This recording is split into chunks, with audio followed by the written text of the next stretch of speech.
Et tout de suite, c'est Capucine et Simon Joannin que nous accueillons. Bonjour. Bonjour. Bonjour. Vous êtes installé dans un studio à Paris. Capucine, vous êtes photographe et désormais écrivaine. Et vous, Simon Joannin, vous êtes déjà l'auteur d'un premier roman, L'été des charognes. Et vous revoici tous les deux avec Nino dans la nuit. Il y a du monde, des copains tous partisans de la fête, juste des gens qui volent quelques heures sous des lumières moins blanches que celles que nous sert le jour. On s'en fout un peu tant qu'il y a à boire, que la musique est bonne et que le soleil reste caché. Cet extrait de la bande-annonce qui accompagne la sortie de votre livre. Nous sommes plongés dans l'univers de la nuit comme espace de l'oubli, éloigné le plus possible des galères et de la précarité vécue au jour le jour. Le temps du roman, nous allons vivre de jour comme de nuit aux côtés de Nino et de Léle, son grand amour. Ce livre, c'est de la fiction bien sûr, mais est-ce que c'est aussi un témoignage, Capucine et Simon Joannin ? Oui, alors déjà je vais juste vous reprendre sur l'allée. L'allée, ouais. Ah, c'est l'allée. Prénom turc, Voilà. c'est un prénom turc, c'est un peu particulier à prononcer. Oui, c'est un livre qui est nourri d'expériences, autant les miennes que celles de Capucine, peut-être même plus celles de Capucine que les miennes. Et nous, on a vraiment voulu transcender tout ça pour essayer d'en faire une histoire qui serait intéressante à écrire et à lire, tout simplement. Témoignage, partage de galères vécues ? Oui, alors c'est beaucoup, c'est alors le quotidien des personnages. Donc ils ont, pour les situer un petit peu, ils ont une petite vingtaine d'années, entre 19 et 22, 23 ans, on va dire. Et du coup, leur quotidien est fait d'une précarité qu'ils ont un peu du mal à gérer. Donc ils s'en sortent avec tout un tas de petites combines et de petits larcins. Et en fait, c'est aussi l'histoire de comment une partie de la jeunesse, parce qu'on n'aime pas trop les généralités avec Capucine, on préfère parler pour nous et pour nos proches, mais comment une partie de la jeunesse passe de la culpabilité à la colère et en fait se nourrit d'une réflexion qui fait que petit à petit elle va finir complètement à part, en fait, sortir un petit peu des cadres donnés pour elle et faire un peu sécession avec la société parce qu'elle la trouve injuste et sclérosée tout simplement. Nino, il ne parvient pas à trouver sa place dans le monde d'aujourd'hui. Comment ça se fait ? Ça se fait de plein de petites choses. Ça, c'est la question, c'est la grande question qu'on demande. C'est ce qui se pose aussi. Eux non plus comprennent pas comment ça se fait. Et c'est celle que se pose le lecteur. Oui, c'est un peu la question. Alors demander à quelqu'un qui est à la rue comment il en est arrivé là, je pense que c'est un parcours de vie différent pour chaque personne, mais c'est une malchance tout simplement. Nous, si on vous parle aujourd'hui, c'est parce qu'on a de la chance. Oui, il n'y a pas de place pour tout le monde, je pense, en fait. Ouais, c'est-à-dire qu'à partir du moment où on est dans un système qui met les gens en compétition, c'est forcément qu'il y en a qui vont perdre. Et eux, ils sont plutôt du côté des perdants. Donc, c'est pas vraiment de la faute de Nino ?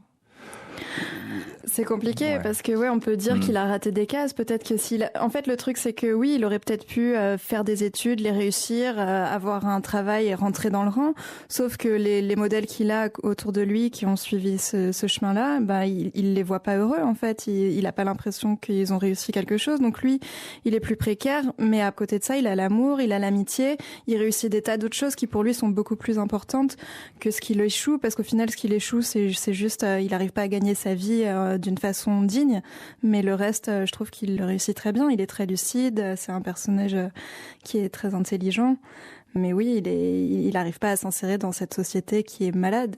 Il dit ceci à la fin du livre: « J'attends qu'on nous rende ce qu'on nous a pas encore donné, l'opportunité de mettre un pied dans l'existence. » C'est radical et désespérant comme propos, ça. Ouais, mais c'est malheureusement comme nous, c'est aussi des constats qu'on a fait avec Capucine et qui nous ont servi à l'écriture, c'est qu'on est dans un monde qui accorde beaucoup plus d'importance aux privilèges des gens qu'à leurs compétences.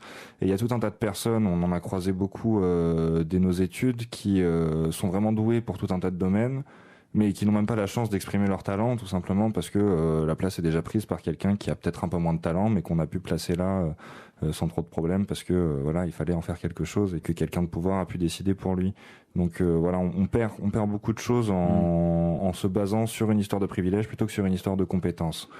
Nino, il dit encore: « Je suis comme le reste, parachuté dans le triste débile de l'époque. » À quoi faites-vous allusion concrètement quand vous parlez de ce triste débile de l'époque, Capucine et Simon Joannin ? À ce moment-là, il fait une référence au fait, parce qu'il regarde un ami en fait qui a téléchargé la télécommande de sa télé sur son téléphone, mais qui doit regarder une publicité sur son téléphone pour pouvoir utiliser la télécommande. Et du coup, il fait le constat de se dire: mais merde, on est censé avoir accumulé tellement de savoir, tellement de choses. On devrait savoir régler la plupart des problèmes, que ce soit médicaux médicaux ou sociaux. Enfin, c'est-à-dire que ça y est, on arrive à un stade où l'humanité emmagasine tellement de savoir qu'on devrait pouvoir régler les problèmes, mais l'énergie, elle n'est pas mise là-dedans. Elle est mise dans des choses qui sont débiles, telles que... On vit quand même dans un monde où on a de quoi loger, nourrir, chauffer, soigner. On peut s'occuper de tout le monde. On pourrait vraiment progresser. On pourrait avancer tous ensemble. Et c'est pas ce qui se passe. Les plus riches s'enrichissent, les plus pauvres s'appauvrissent, l'écart se creuse. Non, il y a vraiment des choses qui vont pas. Et Nino, il constate ça. Et il a pas envie de rentrer dans ce schéma-là. Il a pas envie de rentrer dans ce moule-là. Il voit que c'est pas ça qui va le rendre heureux. C'est pas ça qui va lui faire du bien.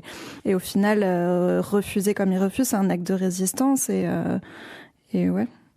Il y a l'idée du mensonge aussi qui revient à plusieurs reprises, la société qui mentirait à la jeunesse. Nino, alors qu'il a déjà bu, il faut le préciser, plus qu'un verre de trop, lâche. Je vois jeunesse qui brûle au lieu de bronzer, qui cherche la vérité au sommet de la montagne des mensonges. De quel type de mensonge s'agit-il ? Je pense que c'est beaucoup déjà une histoire de paraître. On va placer le bonheur sur des choses qui sont à la fois très superficielles et à la fois très dures à obtenir matériellement, parce que les plages de cocotiers ne sont pas à la disposition de tout le monde malheureusement. Et donc Nino voit ça autour de lui, il voit cette espèce d'apparence de bonheur, d'acquisition matérielle qui est portée au nu comme étant une preuve de la réussite à tout prix. Et il constate qu'autour de lui, en fait, les gens peinent tout simplement pour attraper au moins ne serait-ce qu'un ou deux de ces symboles qui renverrait aux autres une image positive d'eux-mêmes, tout simplement. Oui, on vit dans un monde qui prône la méritocratie. On nous fait quand même comprendre tout le temps que ceux qui échouent, c'est de leur faute, que ceux qui réussissent, c'est parce qu'ils ont travaillé dur, et que chacun est à sa place, et que les choses sont juste comme ça. Et Nino, il voit autour de lui, il voit ses amis, il voit qu'ils ont beaucoup de choses à donner, il voit qu'ils devraient réussir à s'en sortir, et que ça marche pas pour eux. Donc là, il s'aperçoit que tout ça, c'est un mensonge, que dans la vie, les choses sont pas justes, que les gens ont pas ce qu'ils devraient avoir, que les choses elles se passent pas comme ça, et que ça c'est juste le système qui nous fait croire ça, parce que comme ça ils ont pas à se remettre en question, c'est de la faute, chacun mérite sa place et c'est comme ça. Et Nino il se rend compte que les choses elles sont pas aussi simples. Nino, il va enchaîner les petits boulots mal payés, où il est d'ailleurs bien souvent maltraité, et à la fin du récit, il dira « J'ai pas d'autre projet que de plus jamais recevoir d'ordre ». Alors je me suis demandé, ça a quelle valeur pour vous le travail, Capucine, Simon, Johanna ? On a beaucoup parlé de la valeur travail avec Capucine. Ouais. Disons que nous, on va considérer que le travail, c'est faire quelque chose dans lequel on se sent utile et dans lequel on peut s'épanouir. Tout le reste, c'est du bullshit. Et ça, on ne devrait pas être défini par notre travail. Surtout. Et on vit dans un monde où, avec le progrès de la technologie, la robotisation de la société, il y a beaucoup de petits métiers qui tendent à disparaître. Donc au final, il y a de plus en plus de gens qui n'auront plus de travail. Il faut se poser la question du travail. Je pense se dire qu'est-ce qu'on fait ? Est-ce qu'on est vraiment tous obligés de travailler ? On parle dans certains pays, il y a le revenu universel qui se met en place. Est-ce que c'est pas quelque chose qu'il faudrait envisager ? Parce que du coup, les gens ils sont obligés d'accepter des boulots qui sont indignes, qui sont abrutissants, dans lesquels ils sont exploités parce qu'ils n'ont pas d'autre choix. Peut-être que leur donner aussi le choix. Après, les gens sont pas des légumes. Hein. Si les gens ils n'ont pas un travail rémunéré, ils vont pas passer la journée couchés sur un canapé. On peut faire autre chose dans la vie. Le travail pour eux, c'est aussi le constat qu'ils font, c'est que en fait, ça ne veut plus dire la même chose avec le temps. C'est-à-dire que maintenant, on cumule un peu trop d'exemples où la dignité des gens est trop attaquée. C'est-à-dire qu'il y a tout un tas de métiers qui étaient peut-être des métiers qui étaient très beaux et très sympas il y a 50 ans. Garçon de café, c'était un métier très sympa. Professeur des écoles, c'était un métier très sympa. Conducteur de bus ou conducteur de train, c'était aussi des beaux métiers. Ça faisait rêver des gosses. Maintenant, c'est des gens qui sont constamment humiliés par les pouvoirs en place et sur qui on va constamment rogner la qualité de vie. Enfin, c'est une lutte constante. C'est une lutte constante pour pouvoir travailler dans des bonnes conditions pour plein de gens. Et Nino refuse ça. Eux, ils arrivent un petit peu après tout ça. Ils mettent à peine le pied dans l'existence, dans le monde du travail. Ils se disent, oh là là, ça pue vraiment trop la merde pour nous. On va essayer de faire autre chose.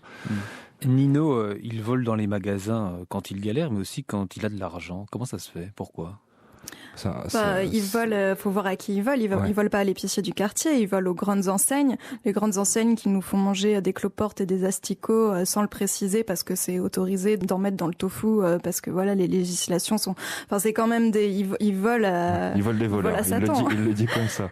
Il vole des voleurs. Et puis pour lui, c'est comme un jeu en fait avec la grande distribution.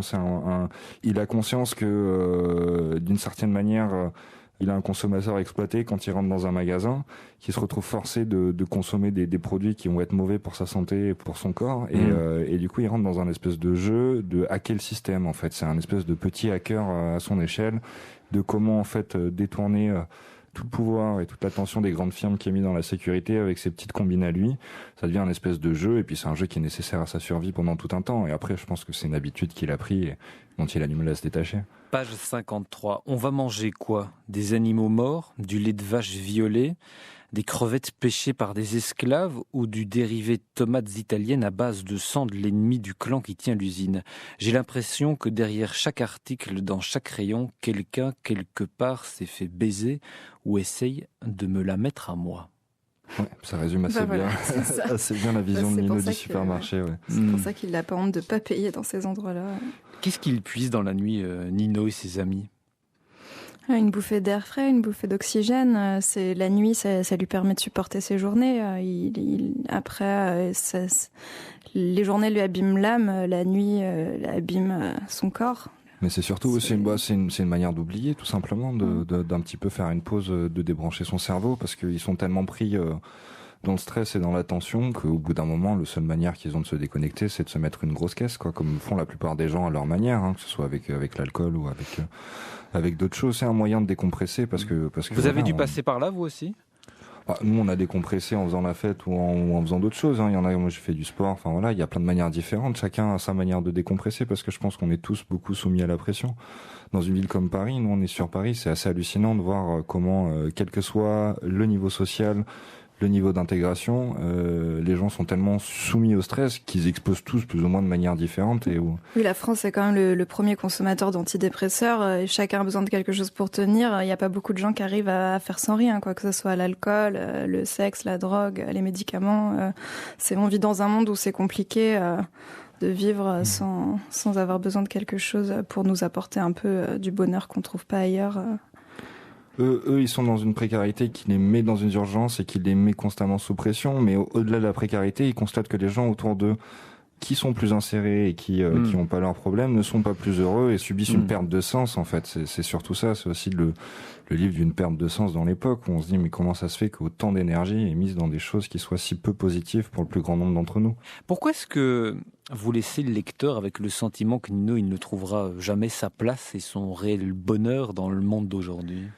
Pour moi, la fin, c'est pas vraiment ça, en fait. Au contraire, c'est une fin il y en a qui voient un truc désespéré, mais moi, justement, c'est de l'espoir, c'est montrer que c'est la révolution. J'espère que la fin, elle donne envie aux gens de se dire, on n'est pas impuissant, on peut pas, j'ai l'impression qu'on vit dans un monde qui nous donne un peu tous l'impression que on peut rien changer à rien et que de toute façon, les choses sont comme elles sont et que voilà, c'est comme ça. C'est clair que Nino et les siens ne s'intégreront pas, mais c'est pour le mieux. Ils le vivent pas du tout comme un échec. Au contraire, c'est la prise de conscience d'une émancipation qui est réelle.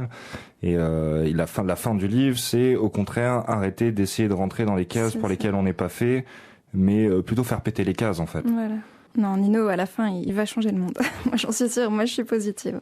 La vitesse, la détresse, la tendresse et l'étourdissement, voilà ce que vous allez vivre si vous suivez Nino dans la nuit. C'est votre beau roman, Capucine.